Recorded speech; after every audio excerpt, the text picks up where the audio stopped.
Hey everybody, it's Terry, your host. Welcome back to Tim Travels.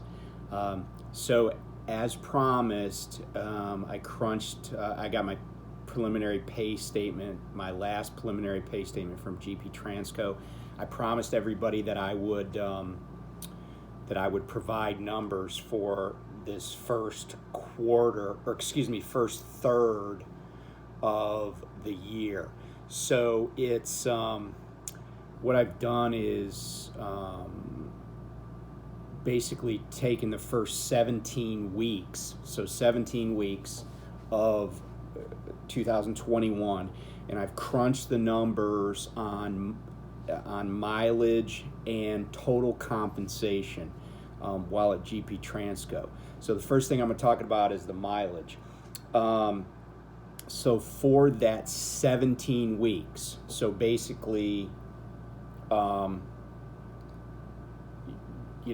January to the end of April. So 4 months, 17 weeks is, because there's 4.3 months in, or excuse me, 4.3 weeks in a month. So that's how you get that 17th week. So for that 17 weeks, I ran 43,771 miles. So 43,771. That averages out to 2,577 miles per week over that 17-week period.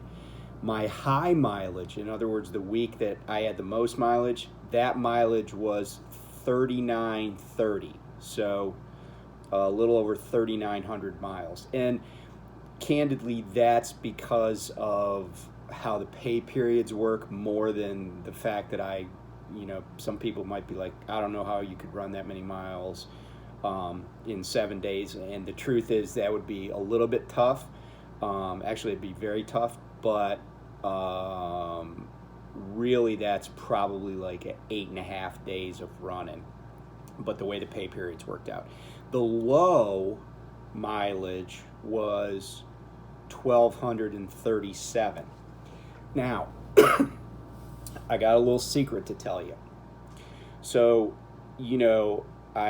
during this time period, I was home a few different times. I got my first and second coronavirus shots. I was home for both of those, and those were 3 weeks apart. But also, and I've never talked about this, but I kind of screwed up one day, and I was trying to get a load delivered, and I had like a 3:30 in the morning delivery. You can call me stupid, call me a moron, whatever. I knew that my logs were on Central Time because my company is based in the Central Time Zone. What I didn't realize, because it just never came up, and maybe I glossed over it in orientation or something, but I didn't realize that at my clock, when I would recapture hours, I wasn't recapturing at midnight in the time zone I was in, which is how I thought it worked. I was recapturing at midnight in the Central Time Zone. Well, this particular load I was running, I was in Indiana, and I needed to get up to Grand Rapids, Michigan. And so I thought I had enough hours to run before midnight, and then at midnight I would recapture these hours. The problem is I didn't recapture until 0100 Eastern Time. And so I violated, I got the load there on time. I violated my hours of service because I violated my 70-hour clock, basically. So after I got the load delivered and, the sun came up and I had actually hooked another load by that point, I got a call from safety and they were pissed and they're like, oh, you violated your 70-hour clock. You're going to have to shut down. And it just so happened I was at a Love's truck stop in Marshall, Michigan. So I sat in that parking lot for 7 days. I mean, I walked into town, did some laundry. I sat in that parking lot for 7 days waiting for that violation to drop off my logs, so that if I got pulled over or pulled into a weigh station or something, I didn't have a violation on my hours of service. So and that kind of happened over 2 pay periods, part of 2 pay periods. So that week where I only ran 12:37, that's actually a week where I only worked like either, maybe approximately 3.5 days or 3 days or whatever. So out of these 17 weeks of, possible running time, I had a full week where I didn't do anything. So I think it's actually fairly remarkable that I averaged 25.77, so close to 2,600 miles a week for 17 weeks, when I only ran I ran less than 16 weeks of actual driving. So I think that's good mileage. I think that average would have been over 2,600 if I'd have run, that whole week that I just sat in Marshall, Michigan. And so that's something to keep in mind on the pay side too. So without further ado, on the pay side, I made, this is my gross pay, because net means nothing. My net should not mean anything to anybody but me and my wife. So I gross pay $25,618.02.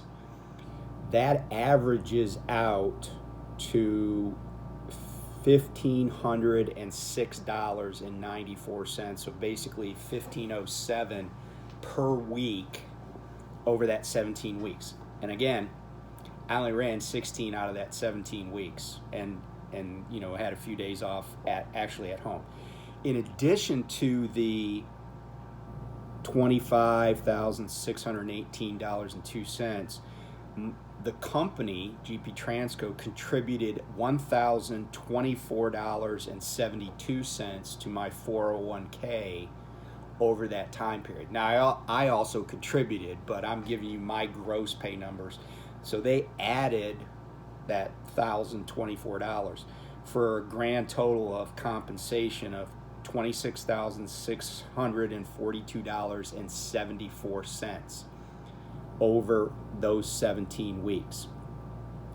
That's an average, so including the 401k contribution, that's an average of $1,567.22 per week.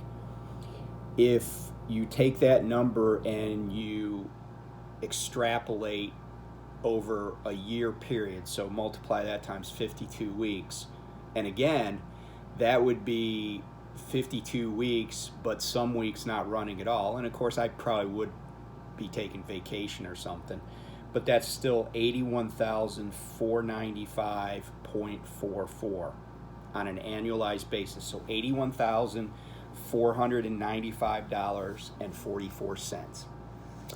And that's pretty good money for a guy who's only been driving a truck for 2 years to be making.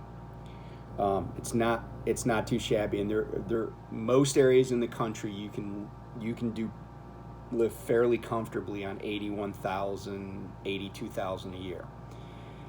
Here's the other secret, though. I did a video where I said, why would you leave practicing law to drive a truck? There is this common misperception in the world, in the United States, that lawyers make a lot of money. Now, to be sure, over my career as a lawyer, I had years where I made significant amounts of money. But my career was also marked by kind of a feast and famine. When it was good, oftentimes it was really good. I would get enormous bonuses some years. I had one year where I was working in-house at a hedge fund, and my base comp was pretty good. but I got like a $50,000 bonus one year. So I've had years where I've made well into the six figures. However, in 2017, I shut down my law firm because we lost our biggest client, and we just couldn't sustain what we were doing. And I took a job, and then I think I've told you I got laid off in June of 2018, and that's when I started getting into transportation and hauling stuff, and then I eventually got my CDL. But my pay at my last law job that I got laid off from was $80,000 a year. And truthfully, I think part of the reason I got laid off is because they thought I was making too much. They thought 80,000 was too much for an experienced lawyer. So for me to be, we're basically a little under 3 years. Next month actually will be 3 years since I was laid off from that job. So it's taken me less than 3 years to get back to that level. Now, you say, well, that's a long time to get back up to speed. But keep in mind that during that time, I kind of, I didn't, about the first, 8 months, I didn't even work for a trucking company. I was doing like small transportation, Sprinter, van stuff. That's the first thing. So the second thing is that the pandemic happened. I don't know if I would have kept my job anyway. I don't know if I would have kept that $80,000 a year job anyway. Did it hurt at the time? Yeah, sure, because I ended up on collecting unemployment and stuff. But I'm really pleased that I've gotten back to this point.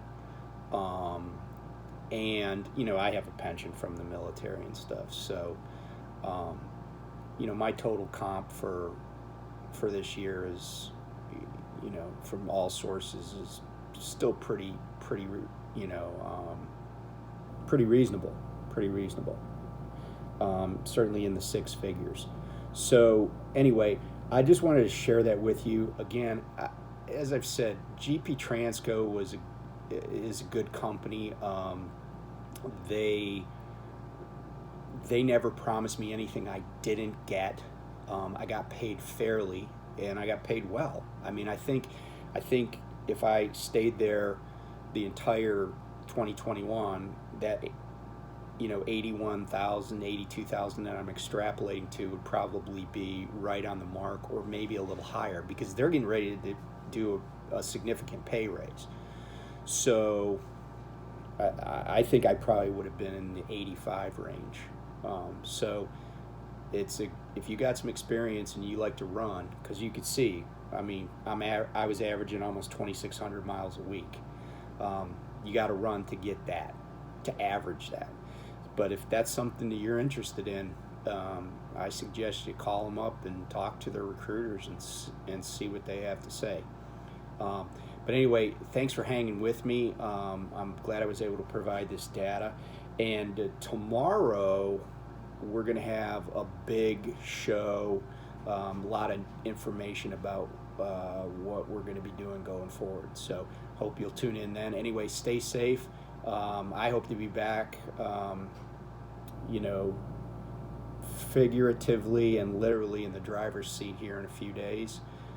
So that's a little bit of a foreshadowing that I am still going to be driving. But anyway, take care, be safe. If you're down south, man, just watch out for tornadoes and stuff. Just play it safe. So talk to you soon. Bye.